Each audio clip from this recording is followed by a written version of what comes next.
Hello, and welcome to Euromonitor International's podcast series discussing hot topics and global trends in industries, economies, and consumers.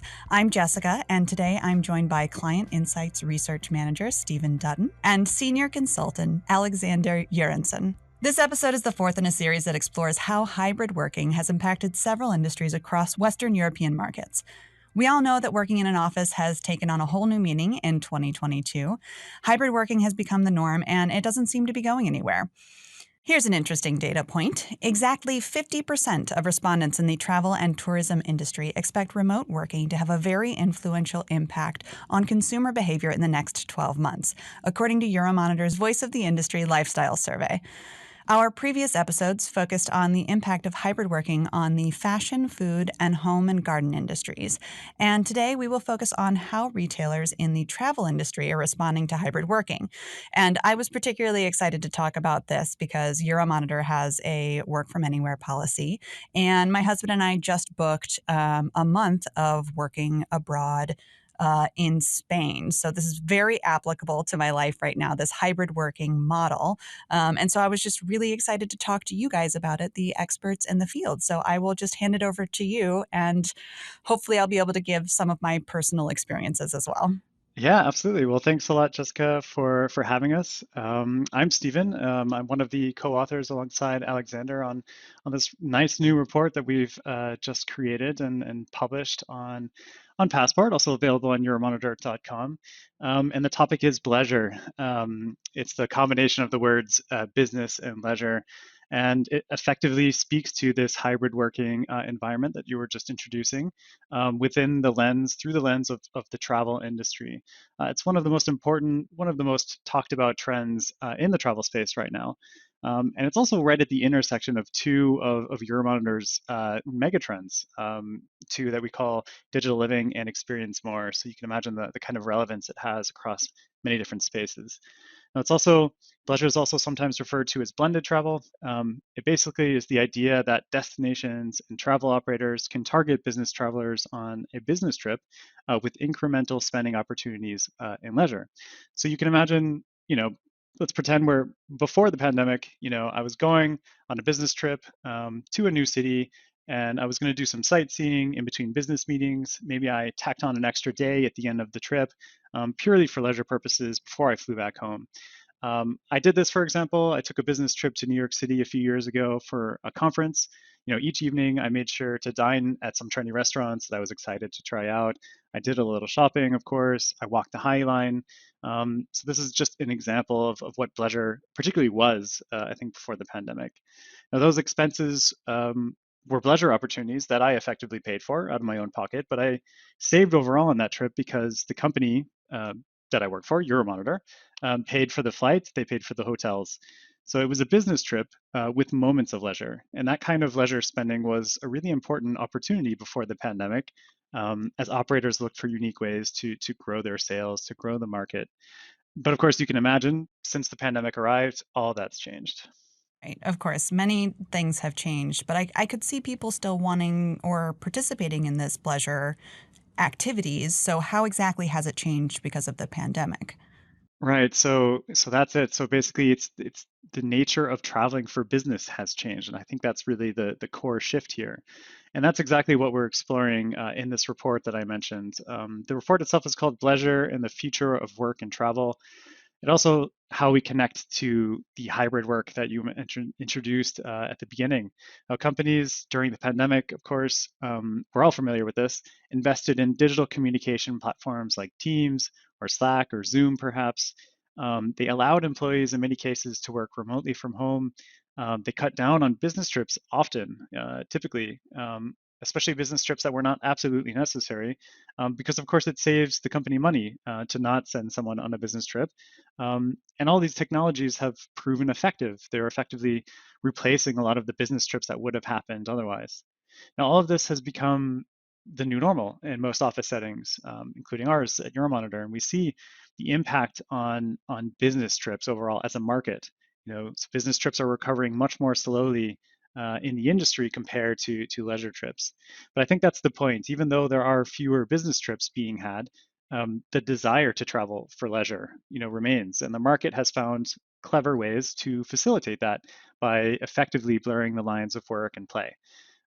So in this report, we explored many emerging opportunities here, ranging from things like digital nomads and gig economy workers to work from anywhere allowances and workcation models. We're even looking at corporate retreats. All of these new types of leisure models really create new kinds of incremental spending opportunities, and I think that's what's gotten everyone really excited in the travel business. Right. I mean, it's an entirely new kind of market that's emerging. So, Alexander, how have consumers reacted to this new market? Yeah, thank you for the question, Jessica. I'm also really pleased to be here discussing this with you. So, going back to your question, indeed, it's a new kind of market that's emerging. Now, the global pandemic has led to consumers reevaluating their lifestyles, including their work-life balance. Being at home isn't as boring as first feared, and many have cut down on hours or even chosen to be economically inactive. But at the same time, there's been a lot of involuntary saving during the pandemic, and the desire to travel, meanwhile, has remained undiminished. So people have reserves which they can use to travel.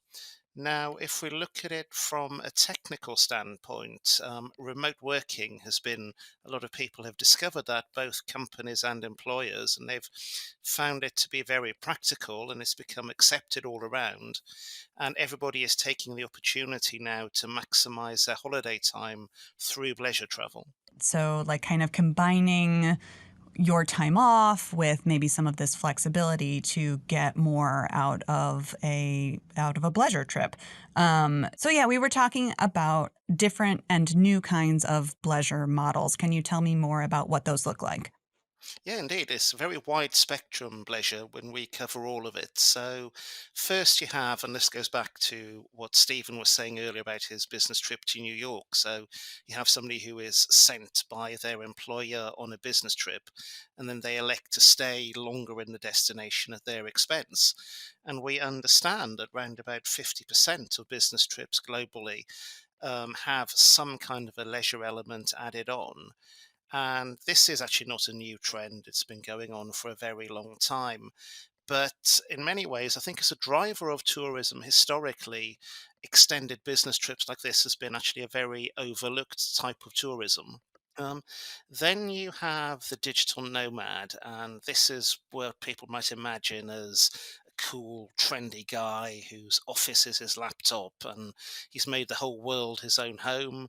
And yes, that does exist, but I do sometimes wonder, how big is this population actually? Yeah, I think about that too, because when we were looking for a place to stay, there was a bunch of like articles and things about these digital nomads, but I don't know. It's like a self-identifying thing. So I don't know how many people actually are a digital nomad. It is, and people need to live somewhere. So I Yeah. think where the big market here is actually what are known as workations Mm. or work from anywhere. So this is people with 9 to 5 jobs who then set off on workations or various work from anywhere schemes. And that is indeed the focus of the briefing that Stephen and I have been working on.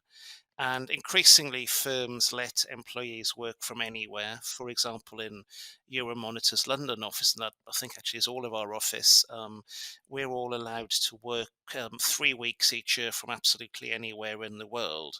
So in this case, the main driver of the trip is leisure, but it's from a different location, so that one extends one's stay by combining, let's say, 1 week's full-time holiday with 2 weeks of working in that destination.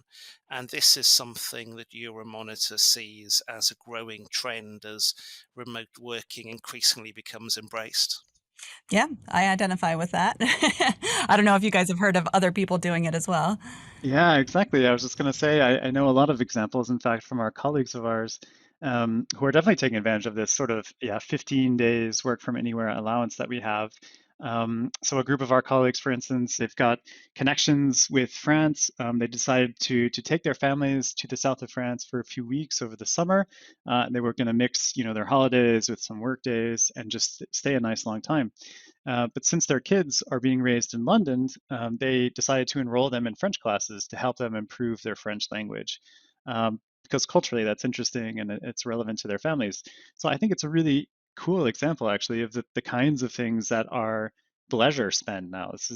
It's not just, the classic example that I talked about in New York City, the dining, the shopping, the sightseeing.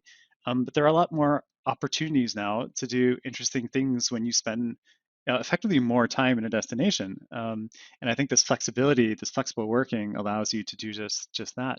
I know you were telling us earlier, Jessica, that you're looking forward to this work from anywhere trip that you booked in Spain. How did it go? How was that experience? Yeah, so we have everything booked now. And I think like what you're talking about is aligning perfectly with what we were looking to do. So using that combination of the work from anywhere and then taking weekends, we'll have our kind of home base in Spain and then taking weekends to go on little trips or spend time in the city where we're staying and being able to kind of like really settle in somewhere for a little while and get the best of both worlds. I will say that like booking was a bit of a challenge because, after so long, we're so used to being in the places where we are working, which is now our homes, and like everything that I need is here. So looking for a place where you could possibly work for a full month is just difficult because, it doesn't have a desk, a dedicated work area? Does it have a chair that's going to be comfortable? That's a lot of hours to be sitting if you're sitting on like a really hard chair. So there were certain things that I didn't really consider before we started booking. And then just trying to figure out how to work around that. Like if I had found an Airbnb that just had a desk with a second monitor, I would have booked it in a heartbeat, but I couldn't find anything like that. That's super interesting. It definitely speaks to some of the challenges that we've noticed, especially doing the research on this report. That we know that this is an important trend, but I think a lot of companies, a lot of places haven't really made that connection yet. I think we're still at the early stages. Yeah. So, what does it mean for then those businesses, those brands who want to attract more travelers like me? What opportunities are there? Well, first, one idea that came up now whilst we're recording this is, really, if you're doing a site, you're describing a room like an Airbnb, you have to really put in absolutely the spec in minute detail. But thinking more of destinations, what they can do to attract more bleisure travel. Again, the big opportunity for destinations posed by bleisure travel comes from people spending a longer time in the destination. Indeed, not just in bleisure, there's a trend towards longer trips at the moment, but this is even more pronounced in the bleisure segment. Because rather than historically people have gone somewhere for a week, they might go instead for 2 weeks or even a month. So the longer stay in destination, that of course means from the destination's perspective that there's more money to be earned in the destination as well, and more is going to be spent. What's more, the thing we must remember about leisure travellers is that they will, of course, have a job that can be done remotely, and these tend to be on the higher end of the salary scale. So it's a segment with an above average purchasing power. Also, leisure travel is less seasonal and more spread out over the year than conventional leisure travel. So that has a great advantage in that it avoids issues such as over tourism, but also it helps extend the tourism season and it contributes to making tourism more sustainable. So, are businesses actually doing things to capitalize on these opportunities? Yes and no. I can tell you a funny story actually. In the briefing, I have profiled Busan in South Korea, which is was reported to be promoting itself heavily as a leisure destination, and then especially then for the extended business trips where they're using a tagline here, the best leisure city. And Busan is the second largest city in South Korea, and it has a famous Hyundai Beach, but also next to that has got extensive conferencing, business, and entertainment facilities, which they are then selling as a combined package. So in November, I was at the London World Travel Market, and I saw that Busan had a dedicated stand there. And given I'm really into this pleasure thing, I couldn't wait to go over and discuss pleasure with them. But it turned out their representatives were not at all familiar with the pleasure concept. I can only speculate that they're purely promoting the best bleisure city thing to the Asian market. Oh, so like the word was out there, but not necessarily like information on why it was best pleasure. Because it would be a great pleasure place. You've got an easy train to Seoul. Like it's an amazing place to work, but that information wasn't there. I agree, it's an amazing place, and there's a lot written about it. And they gave me several brochures showing how amazing the place was there, but Hmm. the actual word bleisure wasn't there. So, yes, definitely they're promoting their city, but they're not promoting it as a bleisure destination. So, Interesting. that's at the World Travel Market. I've obviously seen, their literature, their website, and everything with best bleisure elsewhere. So that's again why I conclude this is more for the Asian market. On the subject of, to what extent is bleisure actually being marketed, I did, a lot of research ahead of our briefing. And to be honest, there are very few destinations who actively are selling themselves as bleisure.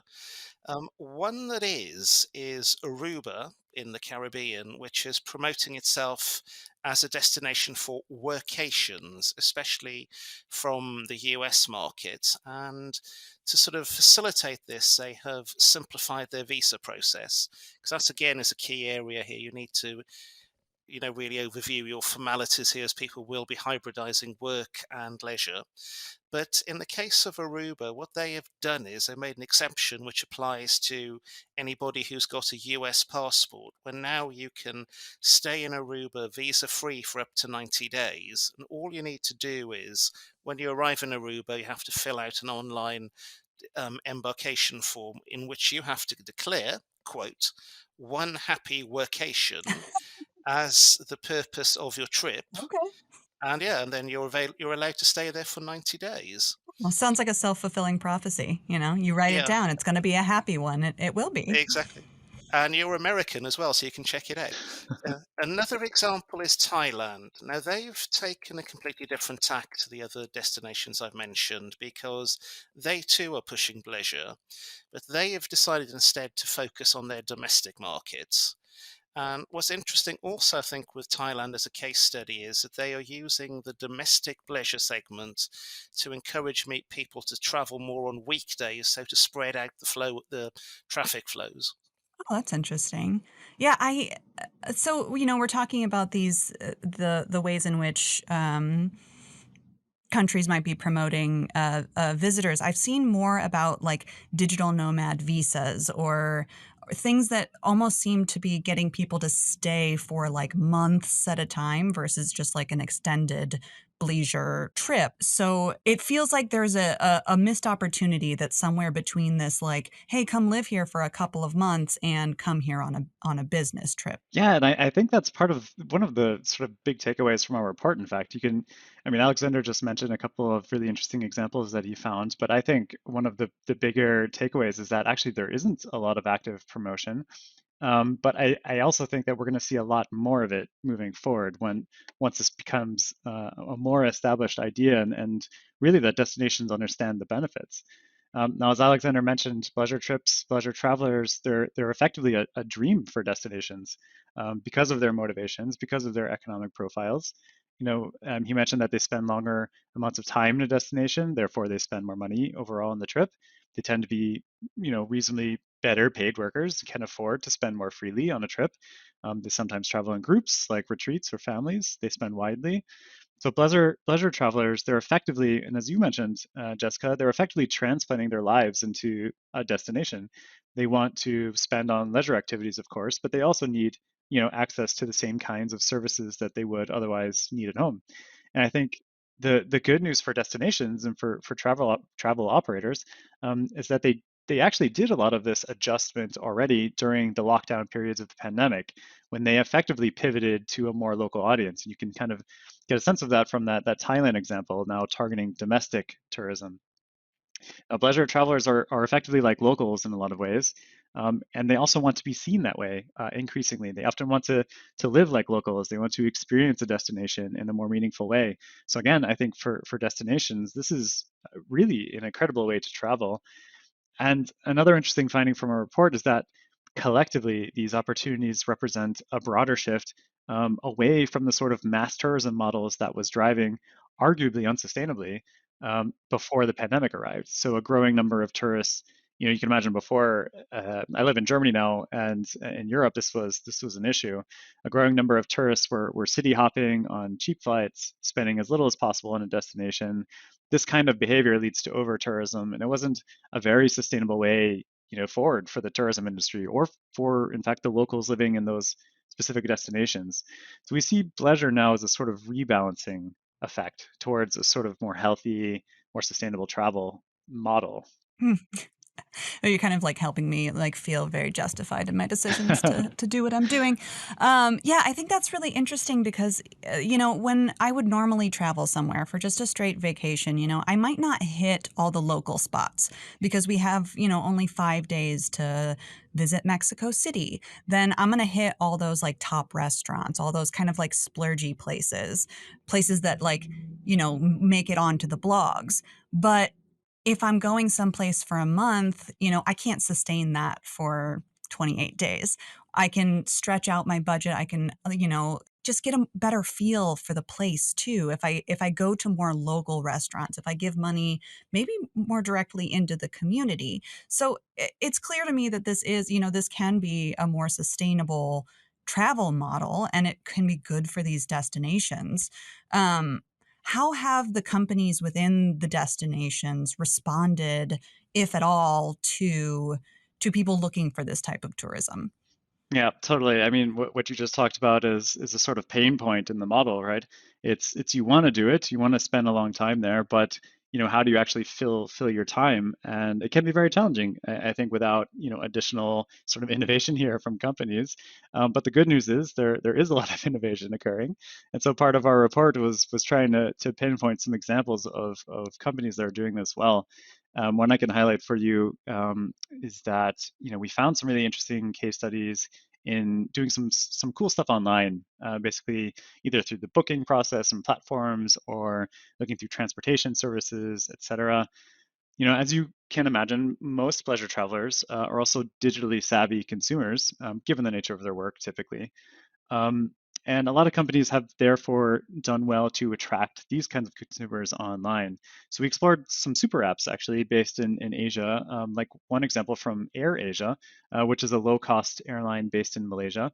And in that app, consumers can, of course, book a flight, but there are also other services that the app pulls together just in this sort of super app way um, to attract to make it easier for someone traveling to understand what's possible in that destination. So, for instance, in that app, you can also find ride-hailing services, which is very, you might not obviously know that when you arrive. It pulls together grocery delivery services, restaurant delivery services, health services, even these types of things that maybe you don't think about in the context of a pure leisure trip. But because you're there, you're a transplant, you're staying longer, you might want to know, and this makes it easier for you. So these are the types of things that typically locals only know. And so I think there's a lot of interesting things happening with companies to make this more seamless for the typical leisure traveler who indeed intends to stay somewhere longer and may need help navigating all of those types of things. I know, Alexander, you explored some interesting models in the hotel space and the short-term rental space. Any good examples come to mind? Yeah, I have indeed several. But before we go into those, I just wanted to fill in on your last comment, Stephen. I know myself from personal experience when I've gone to, well, the US indeed and stayed with a friend, I've seen a lot more things than I would have seen had I just gone there as a casual tourist. But anyway, with regards to the hotels and the short term rentals, so as mentioned, leisure travel. It entails, generally speaking, longer duration travels, and therefore hotel chains need to adapt their offering to match the demands of the leisure traveller. And I've just published a company profile on the Intercontinental Hotels Group, and they see long stay guests as a growth area. And they currently have three suites concepts which focus primarily on longer stay guests. And in March, they opened their first of a new chain called Atwell Suites, which is based in Miami. And the chain is positioned in the mid price range. It's also, strictly speaking, it's not actually a suite because the rooms are all in one. But I think the crucial thing from a Bleisure perspective is that they all have a dedicated workspace. And furthermore, if you're staying there when you need a break from your room, then the hotel has plenty of shared workspaces as well. What's also interesting is that actually IHG, they are currently pairing suites hotels with conventional hotels. And another example here is a co-located Atwell Suites and Holiday Inn, which they've developed. Another interesting case study is Accor, European-based hotel chain, who are moving into flexible workspaces under the Wojo brand. And this is a membership scheme, and it comes in a variety in multiple tiers. The lowest being as a Wojo member, you have access to working from Accor hotel lobbies and restaurants and you make use of the Wi-Fi access there. You can then trade up one tier, and you then get access to what they refer to as corners, which are single person workspaces, and these are of course located in their hotels, but also in shopping malls and train stations. And then over and above that, they have a top tier where you can rent conventional meeting rooms, and these you can rent for the whole day, but are more positioned for corporate clients. But in a leisure context, this fits in with Accor as a, overall as a hotel chain are positioning themselves more as a lifestyle brand. And you can read more about that in a company profile, which, if it's not up now, it will be in the next few days on Passport. So are those spaces, the Wojo spaces, are those do you have to be a guest at the hotels to use them? No, you don't have to be. Huh. This is a separate scheme Okay. where you can join this Wojo. I would imagine there's also a connection with their loyalty scheme, All, which Accor are pushing really heavily, Accor Life Limitless. Well, it's really interesting that they're then like utilizing the spaces that they already have and bringing in new people to use those spaces that might not be being used by guests. That's very clever. No, exactly. And again, during, for example, the lockdown, they allowed people to rent hotel rooms and use them as an office because they wouldn't have had any travelers visiting them. But I do want to emphasize that these workspaces are not just confined to the hotels, they are Mhm. also in third party locations. Okay. But then, of course, one that we should not forget, last but not least, is going to be Airbnb. And in many ways, that company has become synonymous with short term rentals, a market which, over the past decade or so, they've pretty much expanded. Airbnb is already benefiting, and we've seen in their reporting that their sales for 2021 were already ahead of pre pandemic levels in value terms. And that's totally unlike the rest of the lodging industry. But it should be remembered that their volumes have not been recovering quite as quickly. Instead, their growth has been driven by renting out whole properties rather than letting an individual room, and above all, longer stays. So again, that would be driven by the kind of work from anywhere leisure trend that people are staying with Airbnb for longer. And Airbnb, they've benefited from the whole leisure trend by having a great match where, you can rent a whole home, you would have plenty of space to work and relaxing and make yourself comfortable for a longer stay. However, all leisure travelers have their own priorities, and as Jessica was saying earlier, it can still be a challenge for an Airbnb that matches all of one's personal requirements because after all, there's no such thing as a normal Airbnb traveler. This is true. I mean, like, for me, it's really important to have a second screen because I edit multimedia, and not everybody needs that second screen. So, it would be hard for individual property owners to try to accommodate every single option. So I was reading recently about the like monthly stay discounts that Airbnb owner operators are allowed to offer, and that sometimes that is locally legislated. Is this sort of legislation playing a big role in whether or not people are driven to locations for pleasure trips? It's going to be very location specific. 'Cause I know in some countries they restrict Airbnb. You can only stay there for 90 days and planning permission. So it's difficult to answer on that one. It depends entirely on the destination. And as we saw with Aruba and the One Happy Vacation, a lot of it depends on the attitude of the destination, what they do to make life easy. And then again, with Airbnb, and Stephen might agree on this as well, they are more, compared to a lot of other digital tech companies, they are more keen on working and partnering with a location to make travel work. Yeah, and it is location specific, as Alexander mentioned. I mean, every country has their own approach to kind of, let's say, navigating the challenges of startup culture and trying to figure out how that works for them as a destination and their local communities, et cetera. Germany, for instance, has had a lot of back and forth with companies like Airbnb and Uber, et cetera. But the thing is, I think from a consumer perspective, I don't see that as much of a like hindering the opportunity. Bleisure, overall, I think people will go to the destinations that they want to. The opportunity here is not just driven by Airbnb, but rather the accommodations being made by all kinds of players. So it's more, if you have the destination you want to go to, there are going to be options that exist, and Airbnb for sure is going to be one of the big players that takes advantage of that. But yeah, I think it depends on the country we're talking about for sure. Yeah, I spoke briefly or exchanged some messages with our Airbnb host, and she was saying, like, I love to host remote workers who stay for longer because it just kind of takes some of the question out of, is the place going to be booked? Yeah. And that's why she liked to do a monthly discount. Um, so I have a final question for you guys. So as part of your exploration into Bleisure spending, you built a new market size. Can you talk us through that? Yes, that's right.